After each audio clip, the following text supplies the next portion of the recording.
오늘 나누게 되는 내용은 지나친 칼슘 섭취가 부를 수 있는 돌연사입니다.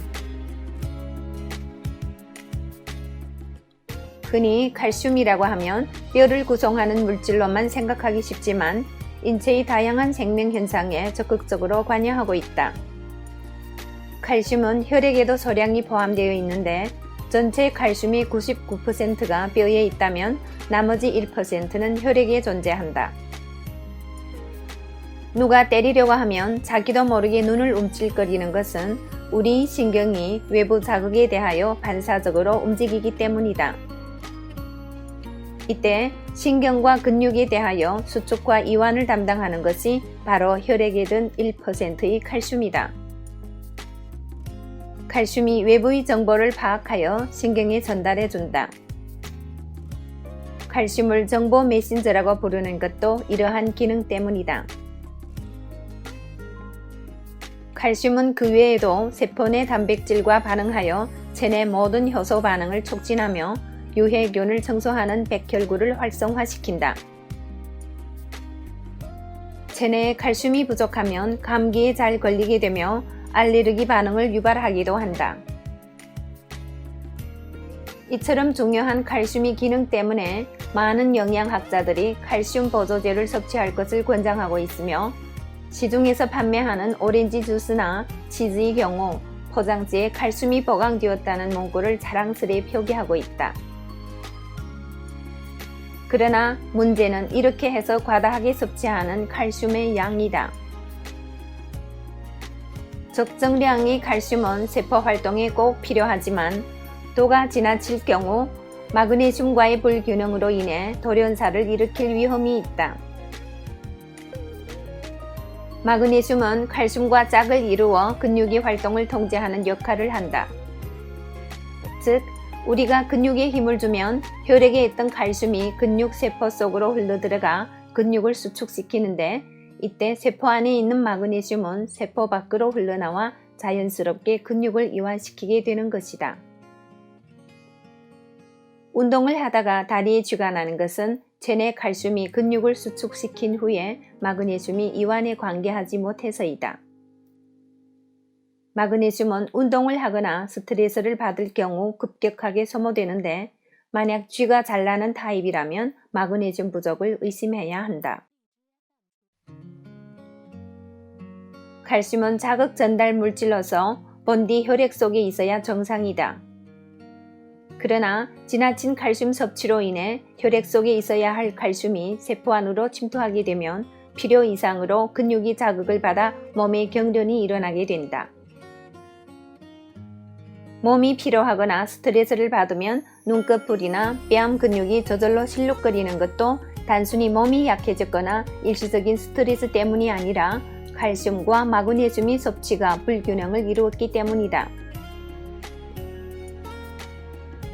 심할 경우 관상동맥에 경련이 일어나 부정맥과 협심증을 발생시키며 혈액순환이 정지될 수도 있다.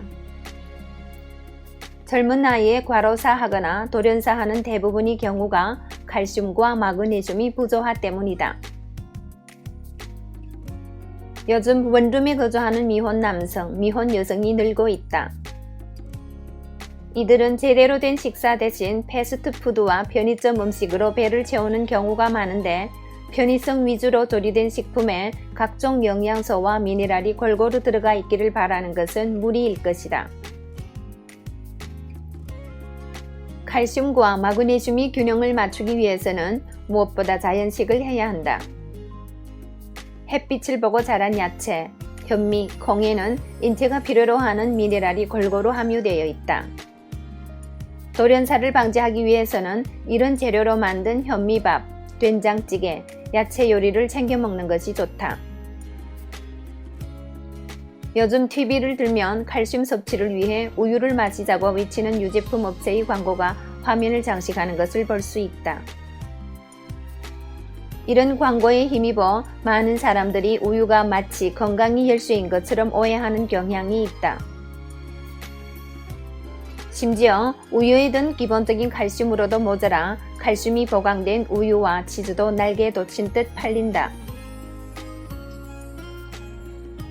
학교는 급식을 통해 일률적으로 어린이에게 우유를 공급하고 있으며 가정에서는 아이들 키를 키워야 한다며 자녀들에게 강제로 우유를 마시게 한다. 과연 아이들에게 매를 들여야만 폭력인 걸까? 잘못된 음식을 강제로 먹이는 것도 폭력이다. 서구인과 달리 우리 장은 우유에 약하다. 낙농이 발달하지 않은 동양에서는 우유를 마실 기회가 적기 때문에 젖당을 분해하는 락타아제 효소를 활성시킬 필요가 없었다. 일각에서는 젖당을 분해하지 못하는 증상을 유당불내증이라고 해서 병처럼 취급하기도 한다. 그러나 정확히 말하면 유당불내증은 병도 아니고 약점도 아니다.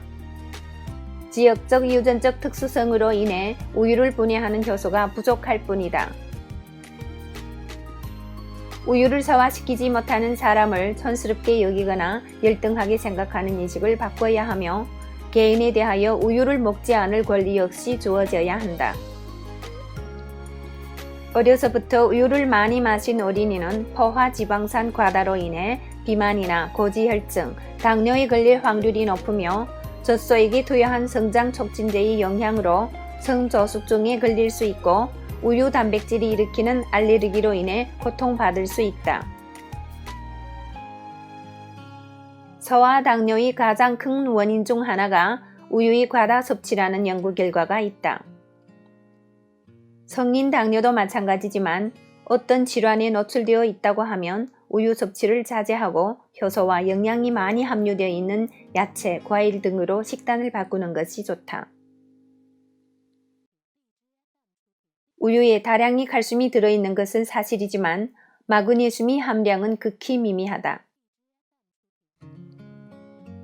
오로지 칼슘을 섭취하기 위해 우유, 요구르트, 치즈 등을 장복하는 것은 미네랄이 불균형을 가져와 건강에 심각한 위협이 된다.